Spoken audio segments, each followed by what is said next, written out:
సరే సరే సరే తీసుకోండి మేడం మీరు పట్టుకోండి జరగమ్మా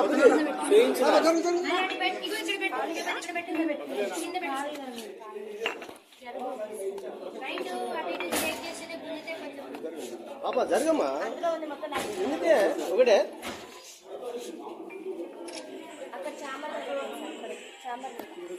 ఇంకా ఉన్నాయా ఆల్కహాల్ చేయడానికి ఆమెకు సెల్ఫ్ కంట్రోల్ అనేది ఉండదు సార్. మేము అందరం మేజర్స్ మీ అసలు మమ్మల్ని ఎట్లా కొడతారు? సొసైటీలో అసలు కొట్టే రూలే లేదు. అసలు 5th క్లాస్ నుంచే కొట్టారు. మేము డిగ్రీ స్టూడెంట్ సార్. ఆల్రెడీ మాకు ఆ స్టేజ్ అయిపోయింది. మేము అందరం మేజర్స్ మాకు అందరికి ఓటాకు ఉంది. ఆమె అట్లా ఎట్లా కొడతారు సార్? ఇంకోటి మళ్ళీ మా పేరెంట్స్ కూడా రెస్పెక్ట్ అనేది అసలు ఇయ్యదు. మా పేరెంట్స్ ఏం చేసి సార్ ఎట్లా పడితే అట్లా మాట్లాడతారు సార్. అసలు మా మేడంకి అసలు సెల్ఫ్ కంట్రోల్ అనేది లేదు సార్. మా మీద ఎగబడుతుంది అంటే నైట్ టైం ఆల్కహాల్ చేసాం మా మీద ఎగబడి మమ్మల్ని ఏమైనా చేస్తే మా పేరెంట్స్ సార్ ఆ బాధ. మా పేరెంట్స్ తో కూడా కరెక్ట్ గా మాట్లాడారు సార్. అసలు మాకు కరెక్ట్ గా కమ్యూనికేషన్ అనేది ఉండదు సార్. మీరు ఆల్కహాల్ తీసుకున్నారు ఏసీటీ మేడం బాగా సపోర్ట్